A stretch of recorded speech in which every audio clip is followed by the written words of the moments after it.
Se você vive com um gato idoso, talvez você já tenha percebido algumas coisinhas diferentes. Um miado de madrugada, um olhar meio perdido na sala, uma rotina que parece mais confusa, um ritmo que não é mais o mesmo.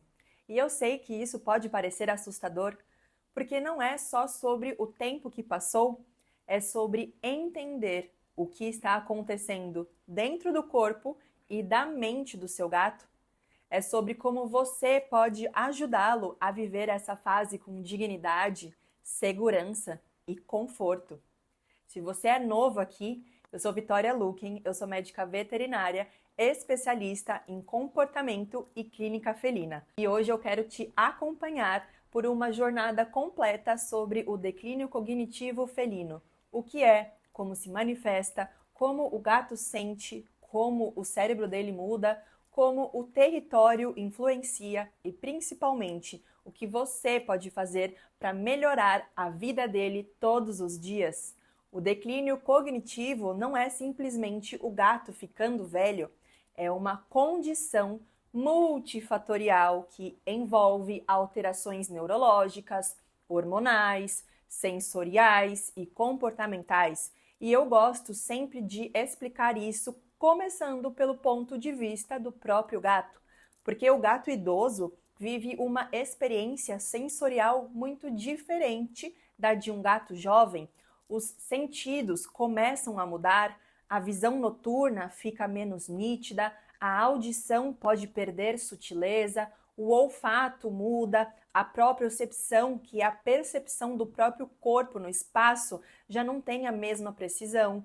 Imagine viver num mundo onde os cheiros que antes eram familiares agora parecem estranhos, onde os caminhos que antes eram automáticos agora exigem atenção, onde o ambiente que sempre foi seguro e previsível começa a parecer imprevisível. Isso gera ansiedade e o cérebro idoso, quando fica ansioso, tem mais dificuldade de regular essa ansiedade.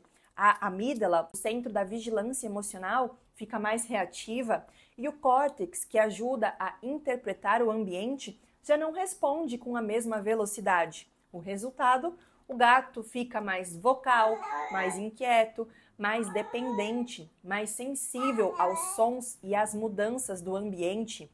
E aqui que as noites entram em cena. Muitos tutores me dizem: Vitória, meu gato idoso mia de madrugada sem motivo algum. Mas existe um motivo. O ciclo de sono muda, o ritmo circadiano se desorganiza, a melatonina endógena diminui e quando o cérebro não consegue entrar nas fases profundas do sono, qualquer microestímulo é suficiente para acordar o gato e acordar o gato com aquela sensação de confusão. E confusão gera vocalização. Vocalização não é drama e nem birra, é comunicação, é um pedido de ajuda. Mas não é só isso.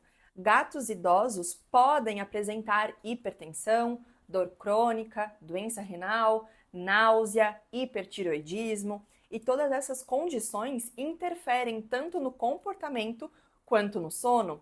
Um gato hipertenso pode vocalizar porque às vezes está com muita pressão na cabeça.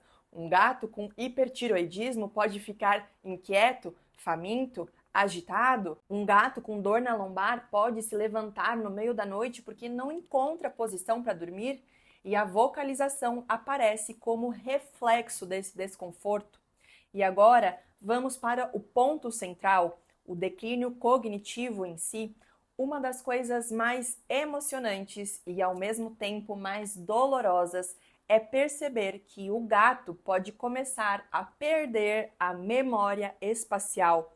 Ele entra num cômodo e esquece porque ele entrou. Ele olha para a parede como se estivesse tentando lembrar o que era aquele espaço. Ele encontra dificuldade para identificar o caminho de volta para a caixa de areia, por exemplo. Ele parece preso dentro da própria casa. E isso não significa que ele deixou de te amar ou que ele está desorientado de propósito. Significa que há regiões do cérebro dele que estão desacelerando. As pesquisas mostram que, com o envelhecimento, o cérebro felino sofre mudanças semelhantes às de humanos, com início de declínio cognitivo, depósitos de proteínas, estresse oxidativo, inflamação crônica de baixo grau, perda de sinapses, dificuldade de plasticidade neuronal. Isso afeta a tomada de decisão, orientação espacial, regulação emocional e memória de curto prazo. O gato começa a viver num mundo onde o familiar se mistura com o estranho, e isso é um convite para a ansiedade, para o medo. Por isso, muitos gatos idosos ficam mais dependentes do tutor, de você.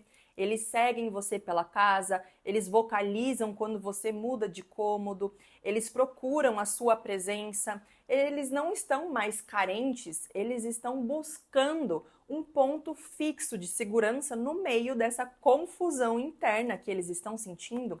Você é o marcador emocional deles e essa dependência não é para ser punida, é para ser acolhida, mas com estrutura e previsibilidade. É preciso equilibrar carinho com um ambiente seguro e rotina consistente.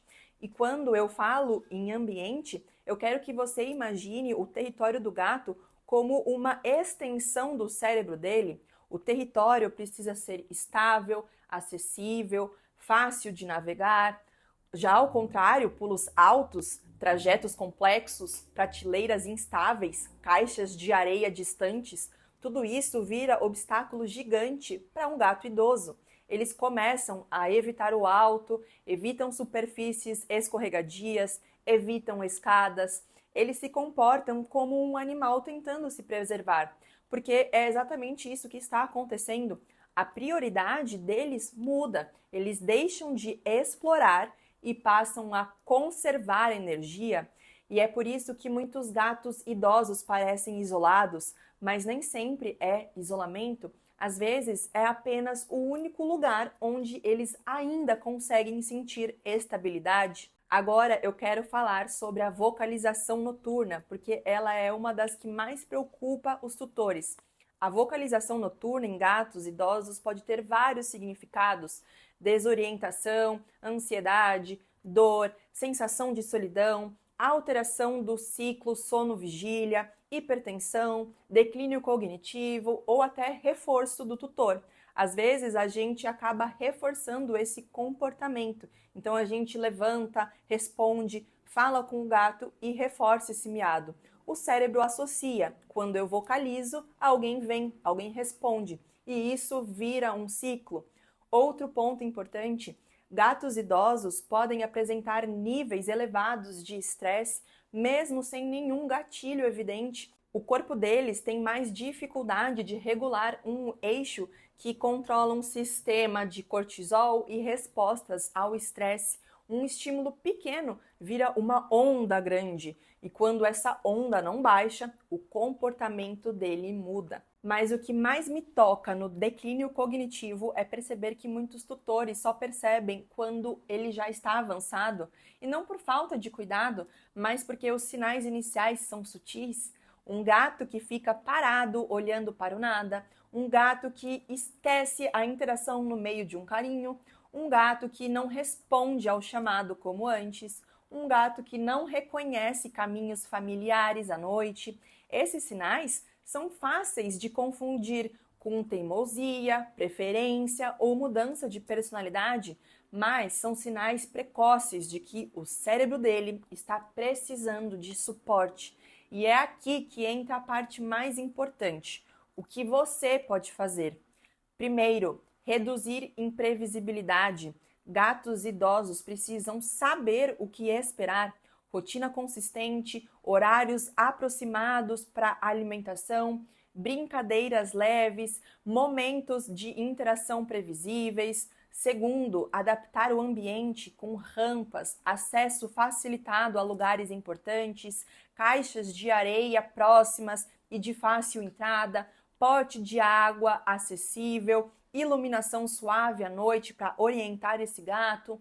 Terceiro, estimular o cérebro dele com delicadeza, com brinquedos lentos, tapetes olfativos, pequenas explorações controladas, alimentos escondidos em locais seguros. Tudo isso ajuda a trabalhar a plasticidade neuronal. E quarto, cuidar da saúde física. Isso significa investigar dor, hipertensão, a parte endócrina, o T4, doença renal, perda muscular, artrose. Tudo isso altera comportamento e intensifica sintomas cognitivos e, claro, ajustar alimentação, suplementação e manejo do estresse. Mas, acima de tudo, lembre-se, essa fase é sobre presença, sobre qualidade de vida, sobre devolver ao gato aquilo que ele sempre te deu, segurança e amor. Você é o porto seguro dele quando o mundo interno começa a ficar confuso. E essas pequenas mudanças na rotina fazem uma diferença gigantesca. Se esse vídeo fez sentido para você, curte, comenta, se inscreve no canal e compartilha com alguém que vive com um gato idoso. É assim que a gente leva informação séria e baseada em ciência para mais tutores. E se você quer aprender profundamente sobre comportamento felino, declínio cognitivo, sinais de dor, rotina, alimentação, ambiente, estresse e como transformar de verdade a vida do seu gato, seja idoso, jovem ou adulto, o SPG é o caminho. No seu primeiro gato, você aprende como oferecer longevidade com bem-estar, como identificar alterações sutis de comportamento, como criar previsibilidade emocional e como adaptar o território de forma inteligente. O link está aqui embaixo. Um beijo e até o próximo vídeo.